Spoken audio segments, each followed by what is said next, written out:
everybody. Hold on a minute. I'm at Walmart. I'm backing out. I don't want to run anybody over or run into anybody. I don't trust this little... In the newer cars, they have these screens, you know, that you, when you back up, you can see where you're going. I don't trust it. I'm old school. You know what I'm saying? It's hard to get used to teaching old dog new tricks. Phew, hot in here. All right, before anybody mentions it, because believe me, they will. Yesterday's video, I was wearing the same shirt. So before somebody comes out here and says, "Why are you wearing the same shirt 2 days in a row?"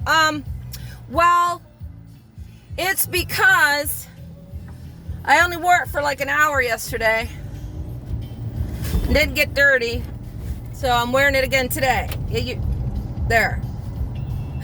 Now that we got that out of the way, I mentioned something in yesterday's video about, you know, my boyfriend Bernie, who's Mr. AA, thinking that AA can cure everybody's problems. And I said that's a whole nother video. Well, here's the video. Here's that video.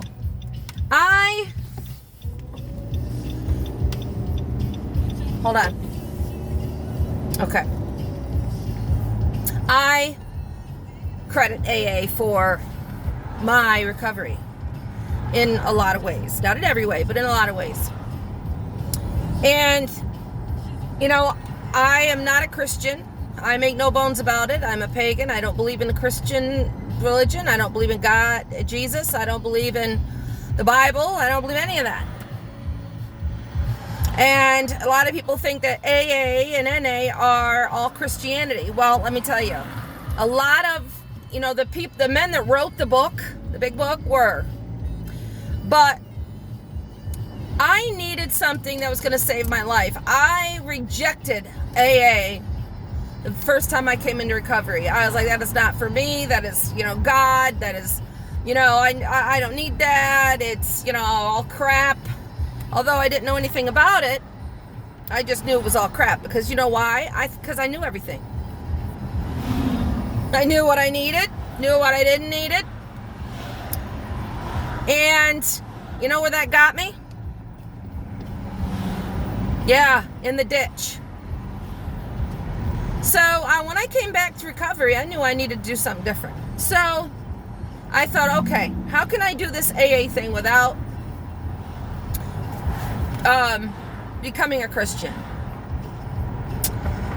And I figured it out.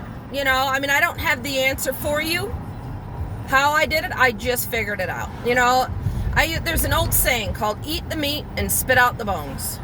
I ate the meat of the program and I spit out the parts that I didn't like as far as what God was concerned.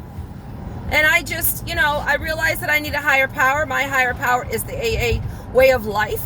Like, it teaches you how to live your life, change your thinking, change the dysfunction in your mind, and teaches you how to not be so fucking crazy. All right? I was straight up nuts, people. Nuts. Couldn't control my emotions. Thought I knew everything. Full of resentment and hate. Everybody else's fault but mine. All my problems is because somebody else treated me bad. I wasn't responsible for anything. And the AA program turned that around for me. And I heard some truths that were hard to hear about myself, but was vital to me changing my life.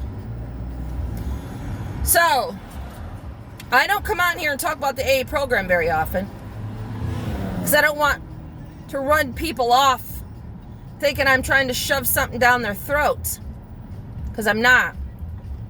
I don't think AA can change it. No, I don't think that AA is the only way to recovery.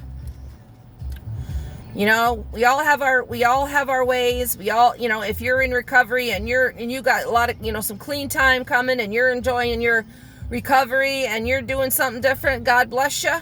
Goddess bless you. And, you know, rock on.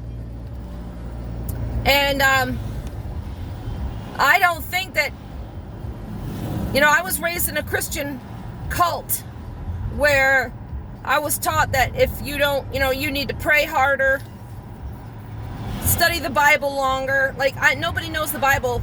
Well, I'm not going to say nobody knows the Bible more than me. I know the Bible front and back. I studied it most of my adult life, thinking I was going to find something in there that made me happy, and nothing ever did. But I memorized scripture. I studied the Greek and Hebrew translations of the scriptures, trying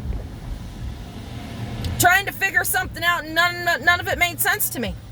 I mean, I was raised in it, and none of it made sense to me. But if that's what spins your wheels, knock yourself out. If it works for you, that's great. Same with AA. If AA works for you, that's great. If it doesn't, and you found something else that does, knock yourself out. I'm happy for you. But I was taught that if you pray hard enough and you study long enough, that it's going to solve all your problems. You're going to come to Jesus. You're going to get struck on the head by lightning, and all your problems are going to be over.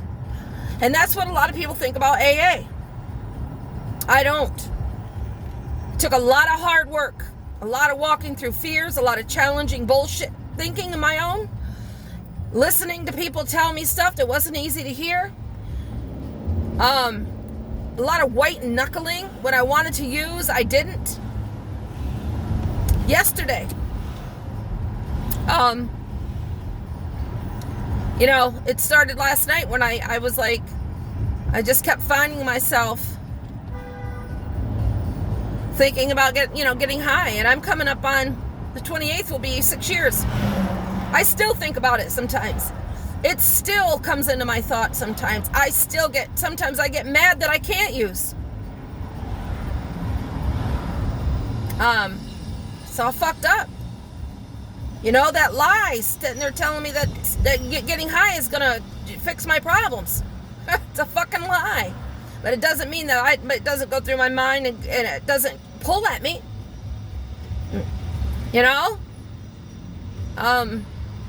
It's a lot of that kind of stuff is recovery. A lot of people contact me. And, I'm ready to get off opiates.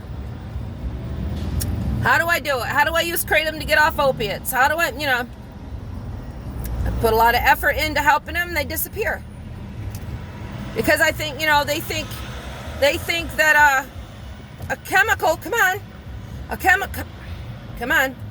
a chemical is going to, miraculously change them, make recovery easier. No, it doesn't. And they disappear. So I'll send them Kratom. I'll work with them on Messenger. They disappear. Because recovery is hard as fuck.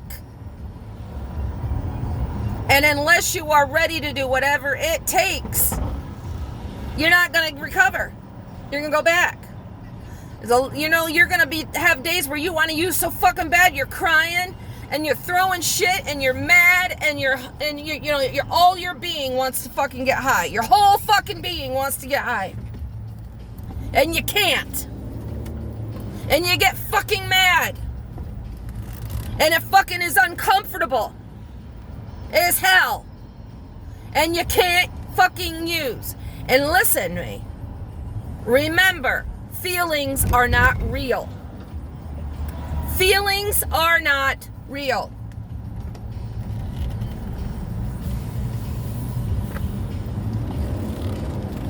And they pass.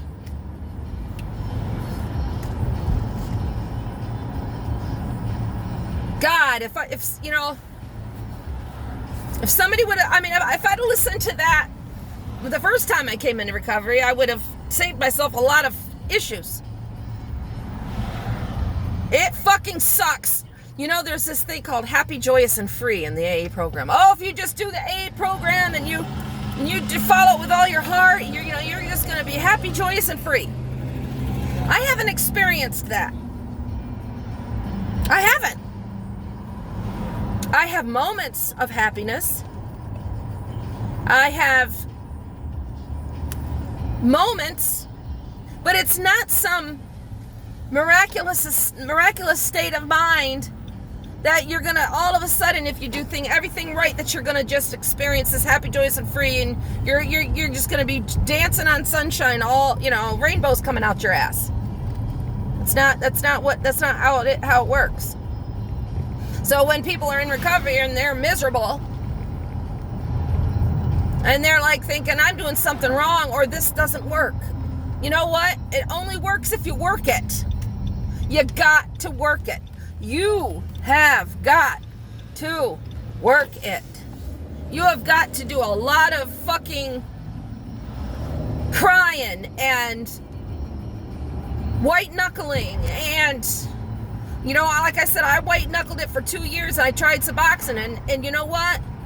It didn't cure my problems like I thought it was going to.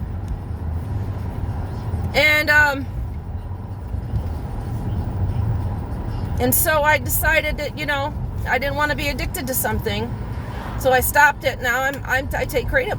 It doesn't cure my problems either. Does it help me? Yes. It's a tool. It's a tool in my toolbox of recovery. And I can't stress to you enough that recovery is fucking hard. It's the hardest thing you're ever gonna fucking do, because you gotta say no to yourself. You gotta say, I'm not gonna fucking use no matter what. No matter how I feel, no matter what happens, no matter who dies, no matter who leaves me, no matter if I get falsely accused of a crime and get put on probation, because life isn't fair.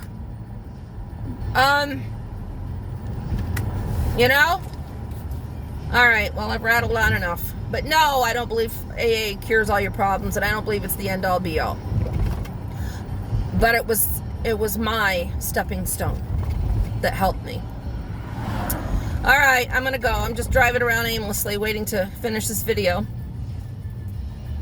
I gotta stop and get myself some nails at Dollar General. But I hope you're all having a good day. Pray His blessings and God is blessed.